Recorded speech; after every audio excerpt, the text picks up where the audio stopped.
All right, everybody. Thanks so much for stopping by another live episode of Real Estate Titans, sponsored by Lion Bolt Media. I'm your host, Greg Fowler, traveling throughout the marketplace, interviewing the top professionals in our field, essentially gathering insight, inspiration, really drives and motivates these top producers above and beyond everybody else in what I'd like to consider a real estate titan. Our very special guest and feature titan for episode 293 from beautiful Las Vegas, Nevada, none other than my good friend, Michael Coxen. Michael, it's an honor and a pleasure, my friend. Thank you so much for taking the time to be on the show today. The honor is all mine, Greg. Thank you. Appreciate that. It's good to be Uh, here. this is great. The humility that's coming out of you already, my friend, is incredible. And you've just done so much into your life and career up to this point and continue to, Michael. So I can't wait for the audience to really soak you up, understand who you are and what you do in the industry of real estate if they've been living under a rock for the past period of time and they don't know you. So I do want to dive into that, Michael. Really kind of starting with the first question that everybody tunes into is really the origin story, right? So, who you are, where you come from, what got you into the business, and kind of your journey that's leading us up to our conversation today. Let's just kind of start with that. Go back to day one. Yeah. Yeah, I mean, you mentioned humility. Definitely something, it's funny you mentioned that word because I've always, I would say, I've been a confident person going back to childhood. I was thanks to great parents, was raised in a great town called Croton-on-Hudson, New York. It's a suburb of New York City. Had great friends, was always kind of the captain of the kickball team in elementary school and ultimately the captain of the football team in high school. And I've always just been a natural kind of leader and I would say entrepreneur. My father was the chief of police in my hometown, so he had Wow. a great job, but he also always had some sort of side business. In high school, he would flip cars. He eventually had a taxi company, and then he sold cars again later in his life. So I had a father who was all about the hustle and doing deals. And then I had an older brother who was also entrepreneurial. So I just always have had it in me to I knew I wanted to do something. Wow. Um, I started reading real estate books in high school just because I wanted to, I knew that's where kind of the money might have been, and as an investor was what I was thinking. Okay. Got into the music industry. That was actually my brother's company, a great magazine called Wax Poetics for record collectors and DJs, and I sold advertisements, commission only. Wow. I always like to say I never had a real job. I've always, paid my bills by killing what I eat. So they say. Love it. So I sold print advertisements in a magazine, a little bit of online ads and sponsorships, and it was a struggle, man. I mean, it was hard. This was a niche music magazine that was in print. Mm, So the year was about 2008. mm. Recession hit. My dwindling ad dollars just dwindled down to next to nothing. Wow.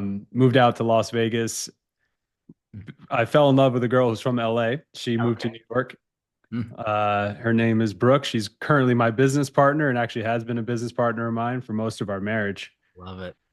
So yeah, we moved to Vegas. Her parents had retired here. Her twin sister had moved here. Mm. So she was kind of done with New York.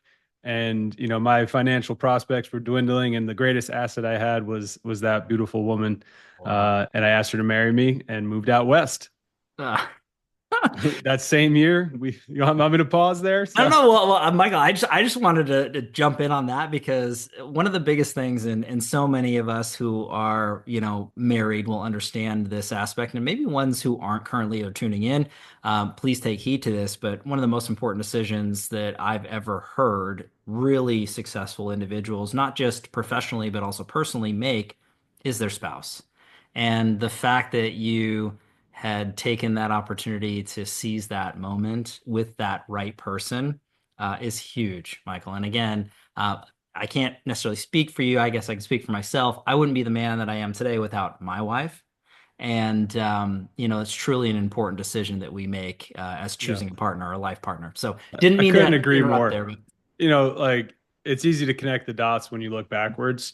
At the time, it was a major decision. I was young. I was only 26. sure. To move across country and get married at that age was a massive decision. Yep. I think the fear decision would have been to just let her go and stay in my little bubble of New York that I knew very well, even though maybe it wasn't going great. Sure. But I just had that mindset of like, what's the worst that could happen? I can come back. And I knew I loved her enough to, even though I was only 26 and I only had a handful of relationships, I just knew she was different. Mm. And you hit the nail on the head, man. That was the best decision in life and business I ever made was the right partner. Mm. I love it. I didn't mean to digress. I just had to shout it out for all the audience out there too. I love what you're saying. Happy to digress on that subject anytime. You're in Vegas. You're in Vegas now, so let's pick it up there. That'd be great. Yeah, so in 2010, Brooke and I got married. We moved across country and we started a business. Wow. It was a busy, busy year. Wow. So the first business was a graphic design studio that specialized in high-end wedding invitations. Wow. So completely removed from real estate. That was my wife's thing. She was a graphic designer by trade. She'd done some sponsorships and sales. She was one of the best employees anyone could ever ask for. And as an entrepreneur, I said, you need to put this effort into your own business. So we started a company called Paper and Home, Mm. started from a bedroom in our house. Mm. I'll tie in the real estate story here. I mentioned '08 was when this started to happen. '09, Brooke's brother-in-law and my brother-in-law now is a real estate agent in Summerlin in Las Vegas. And he's like, Ah. houses are on sale. You got to buy one. You got to buy one. And thankfully, Brooke listened. Mhm. She bought this small single family house Mm. in Summerlin that we moved into a year later in 2010 and turned a bedroom into a business. And Wow. we grew it. We outgrew that bedroom. We opened a storefront. We hired employees. I got my real estate license, and I was kind of doing both for a while. Okay. I was doing part-time real estate, full-time paper and home. Mhm. Eventually, the goal was to get me out of it. That's why we kept hiring people to replace me. Okay. My wife and I are big systems people. I'm going to shout out the first of probably many books on this interview is called Mm. The E-Myth, Oof. the entrepreneurial myth. It's all about setting up systems. A real business is not just you, which a lot of real estate agents are just them, solopreneurs doing everything. A real business has systems. So we Mm. actually read that book and built a business plan. I remember reading that book at a bar in Brooklyn and just highlighter tags notes and we made a great plan over the course of I'd say a week just pounding through that book. So it was built for systems, and I replaced myself and started selling more and more real estate. Wow. It started with, the good old sphere of influence, and that's still the number one pillar of my business. And it was in the wedding industry. So some of my first clients were photographers, photo booth owners, hair and makeup artists. This was my SOI. This is what I was marketing towards and became friends with these people. And that just bloomed from there. Mm. And yeah, there was a huge turning point where I joined a real estate team. Okay. I was many years into it, and if you're new or if you're 5 years into it and you don't know what to do next, join a team. Wow. Like the mentorship I received is what catapulted me into my great success. I'd still be out there flailing around if it wasn't for joining a team, getting the structure, and learning systems in real estate. Wow. So I got systemized. I hired some admins that the team provided, and my business just blew up. I went from at most, I think I did 8 or 9 deals in a year up to 40 deals in a year, and that's all due to systems. Wow. Yeah, I mean, huge into that perspective, Michael. And again, thank you for sharing that because anybody tuning in who's newer into the business, there's so many decisions that have to be made on a regular basis as an entrepreneur. But in the space of real estate, how do you do it? Who do you follow? What do you learn? What actions to take? And the best way to learn that is going on a team, not necessarily being on an island by yourself. Hey, to each their own. Everybody's got a Mhm. path, but I love the fact that you're, kind of bestowing that. So from that point, Michael, what does it look like in progression? So, going from, the eight some odd transactions to 40 some odd plus transactions, take us through your real estate journey. I mean, obviously, I do want to talk about everything that we're talking about as far as your brokerage is concerned and, kind of the steps of the team and how Yeah. that comes about.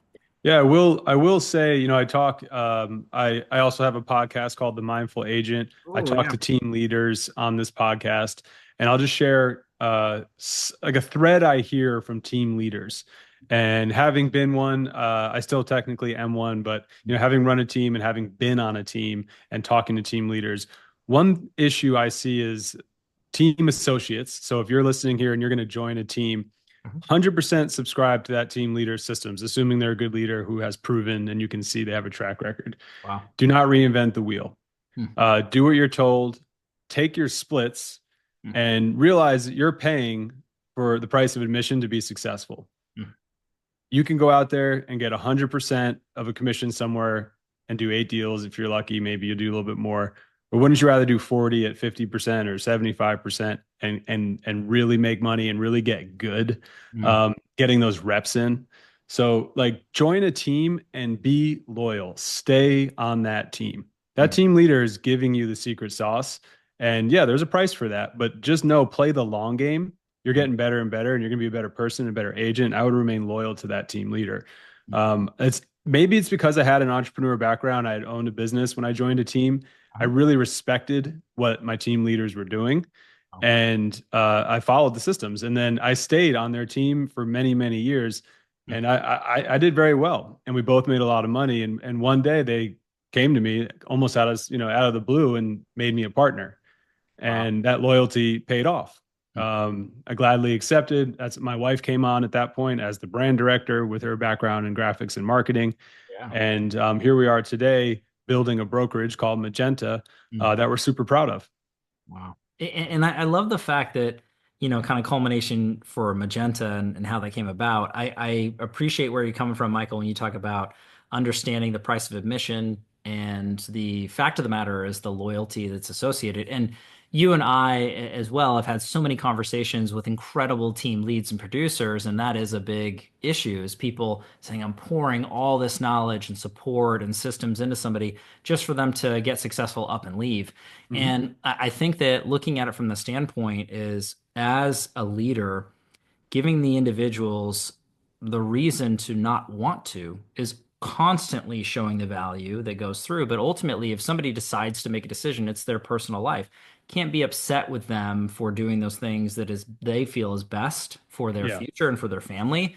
If you put yourself in their directive and shoes, but I agree for the standpoint of, go far together, go fast alone, if we want to kind of break it down that way. So I think it love that. depends on what you're trying to do with your career. There's no one size fits all in this business, as you know, but I do want to talk about your podcast, Michael, because to me, from one podcast host to another, and the audience is tuning into this too, they're always looking for great content to dive into, to learn from, and people to kind of connect with. So can we talk about the Mindful Agent a little bit, like why you started it and kind of what it's all about and, kind of where people can tune in, I guess, just Yeah, for you. sure. I mean, it started with, I mean, it's a long story. I'll get into the origin story of that Sure. after I kind of give the overarching view. But the mindful agent is it goes beyond the sale. We're talking with real estate agents, but also wellness professionals, architects, coaches.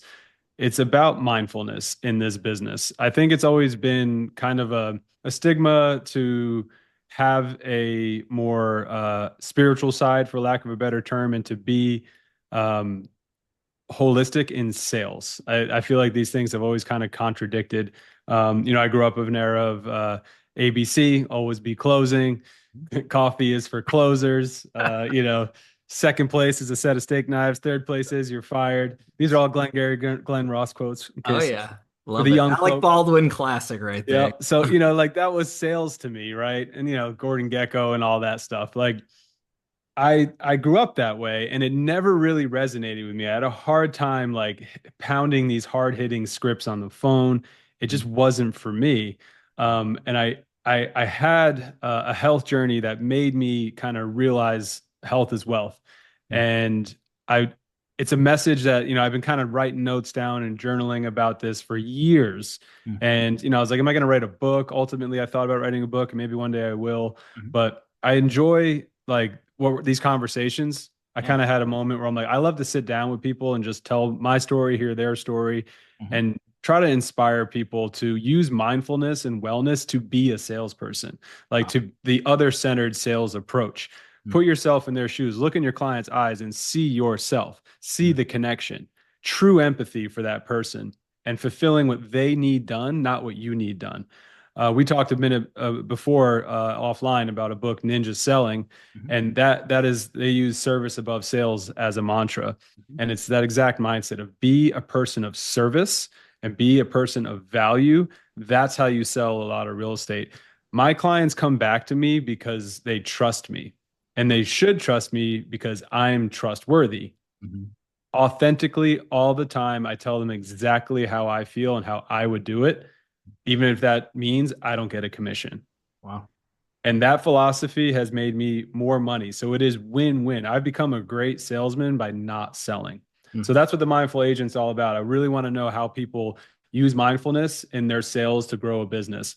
There's great books that like speak to me. There's one called The Buddha and the Badass. Oh. How to merge your spiritual life, your spiritual life with your hustle.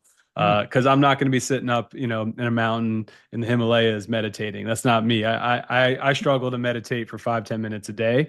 Wow. I don't want to be a Buddhist monk, but I Mm. also don't want to be like this staunch capitalist. And I'm trying to find the middle ground. So that's why I launched the podcast. Hear whatever how everyone else is doing it. I love that, Michael, and I appreciate that. I'm definitely going to have to add the Buddha and the Badass to my list of books. I'm always looking for great reads, things to inspire and motivate. But you painted a picture. I could see you kind of cross-legged, hands up, meditating on top of a mountain in a way. So that, but I get you. Like With a some laptop in front of me, maybe. Yeah, one that's my new hand logo. and it's funny that way. And again, I know that you live this, you eat and sleep and breathe this, Michael, which is such a great thing. And I love your perspective on the podcast. Personally, I'm going to be diving in and subscribing and tuning in with the rest of the audience. But I encourage everybody, if you are looking for great content to really understand the ins and outs of what Michael discussed, there it is. It's right here. We'll have links in the show notes below. Subscribe. Don't forget to do that. Now, Michael, I want to dive into kind of the secondary piece of this because, yes, everybody wants to know who the Titan is, but they also want to know life and learning experiences. You've already dropped some incredible, gems with us already. But if you could look back at your career thus far and pick or choose one or two things that you added or implemented that you really saw growth in a positive movement in the needle to the business, what would that be? What advice would you give anybody tuning in today, listening to your episode here? Yeah, the first and foremost is what we covered, which would be joining a team Hmm. slash having systems. Got it. You have to have a plan, you have to have systems and run your business like a business. The biggest turning point for me, honestly, was falling in love with the process Hmm. and detaching from the outcome, which is actually, a Buddhist philosophy. Hmm. And I applied it to business. Like that, when we think about the commission, when we think about our net worth and our goals and our financial gain, it moves a lot slower. Getting to that goal, it just feels longer. Time is funny that way, Hmm. where the time can just extend as opposed to getting hyper focused on what we're doing now. Hmm. This conversation could move the needle in ways I can't imagine. Hmm. And if I'm thinking about the next appointment or the client or all that, I'm not giving you my full attention. And yeah, this could move the needle, but not as far as if we're actually engaged with one another, Right. and our energy is devoted to one another. So I treat that, say, when I'm with a client, when I'm showing homes, just very open to their feedback and present in that house. I know we got 5 more houses to see, and I know we're 10 minutes late, and that's a stressor we feel as an agent. Just Hmm. let it go for a second, trust the process, focus on the process, and then the outcome will occur. And one thing I really had to work on was that and my patience. So as an entrepreneur, as a go-getter, I'm super motivated, I'm competitive. To Hmm. be able to slow down and be patient is not easy for a guy like me. I like doing multiple things at once. I like seeing outcomes. I'm constantly dissatisfied just after the next thing. Hmm. So I worked really hard on patience. And there's a quote, infinite patience produces immediate results. Ooh. And I had to wrap my head around that for so long, even when I say it out loud. So just to be infinitely patient, Hmm. I'm actually producing the results that I want as opposed to trying to chase them. So Wow. that is a philosophy that is like, I'm working on it Hmm. every day, both in business, in my relationships, friends, family, spouse. And I've found that that's where life happens too. The power of now, Eckhart Tolle, like Hmm. life is always happening now. Even if it's a situation you don't want to be in, you want to go to the next appointment. That's not where life is because that's just going to be a now then. So when you get there, be present, be patient. Hmm. Oh my gosh. Michael, as you're breaking that whole thing down, and I know that it's resonating with everybody in the audience, I try to be the mouthpiece or the sounding board for everybody tuning in. And I know that that's applicable for everybody who is watching or listening, whether it's now or after the fact. Because being present in the moment and being truly engaged with the individual or individuals that we're with at that time is paramount to love, to life, success. And I love that you mentioned family, personal relationships, as well as clientele and everything to do internal to business, because that will transcend everything. I mean, anybody who has a spouse or significant other or children will understand this from a personal standpoint to be present. I mean, as entrepreneurs and especially high drivers, there's always things going on, pulling in a million different directions, tasks and objectives that need to be accomplished that are late or they don't want to be. And it's very difficult for us to just have a intimate conversation with one another, right? So taking that and filling each other's cup with the emotional currency that that provides is Yeah. huge. That's huge advice from a spouse, relationship, best friend, family member, whatever the case may be, or to children. But I think to your point, to really positively move the needle for your relationships for business purposes, huge advice. On the secondary note of the patience portion, to me, that's one of the hardest pills to swallow Me as an too. entrepreneur is, we want to be here when we're here. And, why is it taking so long? And how come these people are there and I'm not? All these different things, self-reflection and comparisons. Um, Patience is a virtue. Yeah. I Do you know how many people are asking, how is Greg here and I'm here? Like, how do I get to where Greg is? Like, uh, there's far more people asking that than you know. There's always somebody like, and even Greg of 1999 or Greg of 2012 is like, can't wait to be Greg of 2025. I would hope that younger Greg wouldn't try to beat older Greg up if he saw him, in a parking lot. He'd give you a But high five. I would think so. I think it'd be more of a high five scenario. And I appreciate you saying that, Michael. I think that, truly all of us can have perspectives onto those things. For me, personally, I think that we really want to be focusing, as you'd mentioned, on what's in front of us, what we're with and doing now, because we have action taking that we can apply and moving of positives that way. If we're Yeah. Do you know how focusing much oh, go ahead. No, no. like listening, you mentioned like filling other people's cups. Mhm. Just I'm being hypocritical as I cut you off, No, no, no, but do you this is know how good. much I love it. listening matters like to somebody, when you're at a listing appointment and you ask a question like, so, what has you looking to make a move? And you just shut up Mm. and listen for however long they want to talk, you got the listing. Like you don't even have to give the presentation. Like, I mean, 50% of it is just good active listening and taking down some notes. Like, and in your relationships with your spouse and your partner, like and that's a lesson I have to learn too, especially, not to be sexist, but men often want to offer solutions, right? Like it's kind of just in our DNA. A lot of men will agree with me, Yep. where a lot of times women just want to vent and get it off their chest and be heard. So we're, and we love our wives and we want to provide a solution. We think we're helping them, and we're not. This is a huge battle within me to not offer a solution as a driver, and just listen. And like that's all it takes sometimes, and the patience to listen will get you a lot in life, in your relationships and in your sales. I I love it. And again, Michael, bringing it back to the personal side of it and the business aspects of it, this is huge. And for everybody to take these to heart and truly understand, it doesn't happen overnight. I mean, No. listening to this and being inspired by Michael right now, you're not going to change today, but you can make change today, if that Yeah, makes I'll be very clear. I don't do it all the time. I do not want to put myself on a pedestal. I don't want people to think I figured it out. I probably got serious on this journey about 10 years ago. I'm 40 years old. So did nothing for 30 years, started working on it about 10 years ago, and I'm doing my best every single day. I've definitely improved. And I look back on 2010 me. Yeah, I'm so proud of myself where I am today, and I hope to say that about 2040 me. It's a lifelong journey, a life of learning, having a growth mindset, and always be wanting to get better. Mm. Kaizen is the Japanese term for continuous improvement. It's a philosophy of mine Wow. that I'm working towards. So always know you can do better, and there's always tomorrow to do better.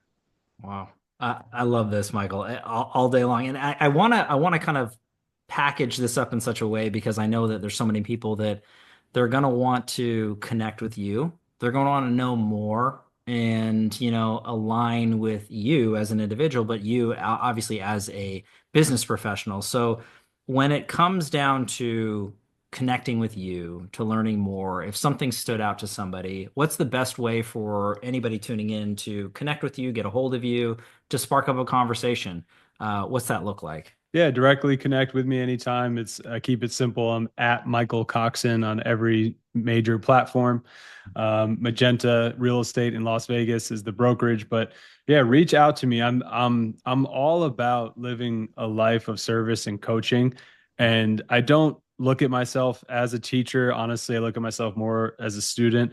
And I have as much to learn from you as you may have to learn from me. I just feel open to having these conversations. It's what I enjoy doing. I find it to be just what fills my cup. Mm. So reach out anytime. Okay. I do have the podcast, The Mindful Agent, if you just want to, do some passive listening, hear from me, as well as other leaders in the industry. But yeah, DM me anytime.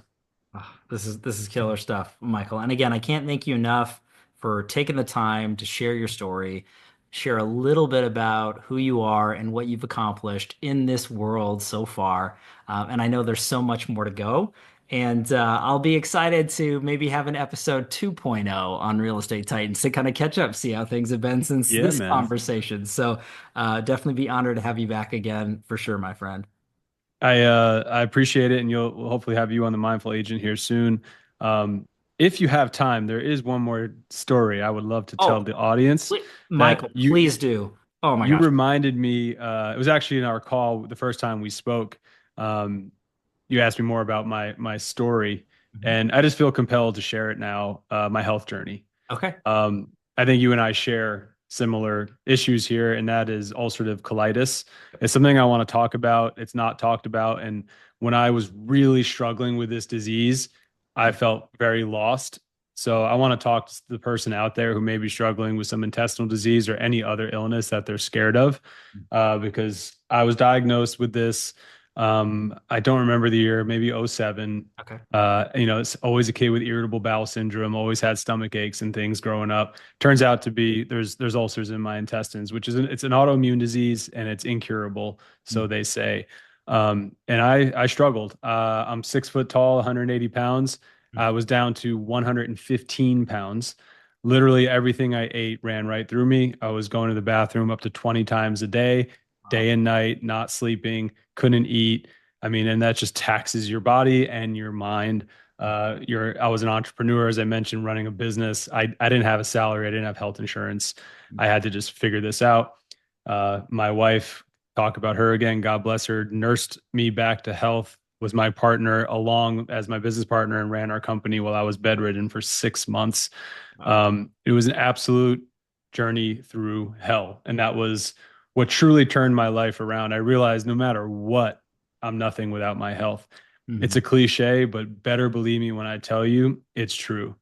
So whether you have something or not, if you just prevent disease by taking care of yourself, but if you're going through this journey, I just want to share what got me through it because I went through so many different modalities, Eastern and Western philosophies, multiple medications, steroids. I was basically at high risk of colon cancer and getting my colon cut out, having a coloscopy bag, and that was just something that I was not willing to give into right away, despite the advice of medical doctors. Wow. I decided I got to give this a shot and get better. Mhm. And a major part of my recovery was mindfulness. It was meditation. It was manifestation, literally visualization of my cells healing, Wow. sitting in silence. I was bedridden. I had nothing else to do. Instead of watching cartoons and The Price is Right, I would just sit outside and meditate and visualize healing, Mm. white light coming into my body, into my intestines. Just this sounds woo-woo to some, and this is not a spiritual podcast, nor is this a religion or any kind. I'm just telling you what I believe works for my physical manifestation, and I'm proof here, back to 180 pounds, Wow. that it worked for me. So take it or leave it. But that's one aspect: visualization, manifestation, meditation, nutrition, sleep, rest, recovery, and stress management, as well as dealing with past trauma. There's something that really stood out to me. This is actually a recent lesson. Like, we have these capital T traumas some go through in life. Mhm. We're talking about rape, murder, assault, major traumas, car crashes, you name it, and some of you have been through. But a lot of us have been through what they call lowercase t traumas, which is more daily, abuse or daily stress that's acute, but every single day. And that was more my life, and nothing terrible, but just being a child of divorce, seeing what I saw there, having my own insecurities as a young man in New York City, being broke, like all these things, just dealing with addictions, cigarette smoker, pothead, alcoholism, like all these little things. I was just not treating myself well mentally and physically, and that's where I think I got sick. So I changed all that and addressed all that, addressed childhood traumas. And I really feel like that was the turning point for healing. Wow. So I just want to encourage somebody to give it a try, seek therapy, mental therapy, physical therapy. Don't do it alone. You're not alone. And I encourage any of those people to reach out to me if they just want a partner. Because I right now I'm a cyclist. I've done, sprint triathlons. I've, do century rides constantly. I trail run. I lift weights. I'm as healthy as could be. Wow. I know what I'm sensitive to in my diet. Mhm. I try to avoid gluten. It inflames me, but it doesn't kill me. So I mean, I can definitely indulge in some pizza, but that's thanks to like years of work. So Mm. I mean, I've done it. I still take some anti-inflammatory medication.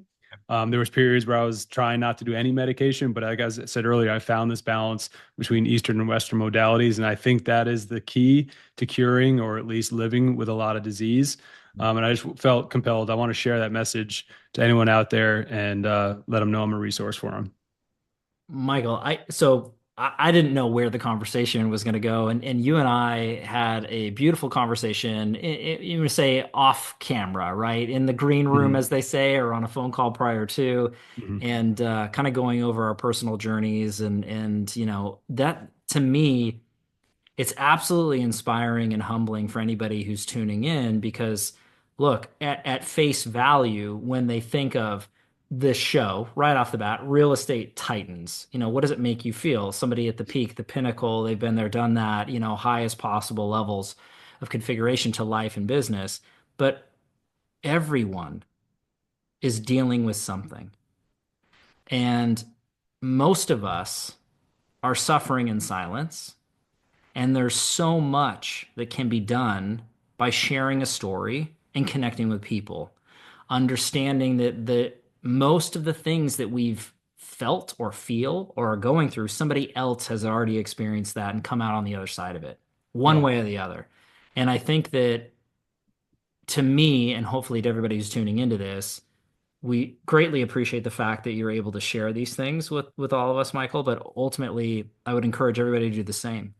And again, you don't have to go on an international podcast and air everything out that's on a personal basis, but understand that the more conversations that we can have and the more we can share with others like us or others that have certain battles that they're dealing with, it's only going to help. And I just can't thank you enough for sharing that. And I know you and I will be in constant communication about life and Yeah. health and journey that way too, my friend. But yeah, I double down on that, man. It's like we're this society of like looking tough and hold and like keeping your secret secret and holding back it's bullshit. Like, everybody's got something, as you said, and vulnerability is necessary for growth. Everyone's got a story, and share yours because you could help somebody. You are somebody, as you said. You don't have to be on a podcast to help. Share it with a friend. Let's be open. We got to recognize we're all in this together. We all come from the same place. We're all going to go to the same place, and we need to enjoy the journey together and realize that we're a team. Mm. Huge stuff, Michael. Again, thank you so much for adding that into the equation here, putting a ribbon or a bow on everything, my friend. It's been an incredible episode, and again, I can't thank you enough for just taking the time to share your story, to share your journey, and what you've learned thus far. And like I said, I can't wait to have you back on at some point to see what else you've overcome and have grown and succeeded with, Michael. You're an inspiration, my friend. Thanks again. Thank you for taking the time and making the space to talk with me. Appreciate you, Greg. Awesome. This is great. And everybody, I have to thank you again, as always, for your time and attention, your love and support. If you like what we're doing with Real Estate Titans, don't forget to subscribe, to like, to engage with this content. You do know what to do at this point, but I have to say it anyway. I want to give our sponsor a quick shout out, Lionbolt Media. If you are a real estate professional looking to grow and scale your business with leading edge digital marketing, visit lionboltmedia.com for more information. We're live here every Tuesday afternoon, a different Titan, a different location. Catch everybody in the next live episode of Real Estate Titans. Take care. Thanks, Michael. Thanks, guys.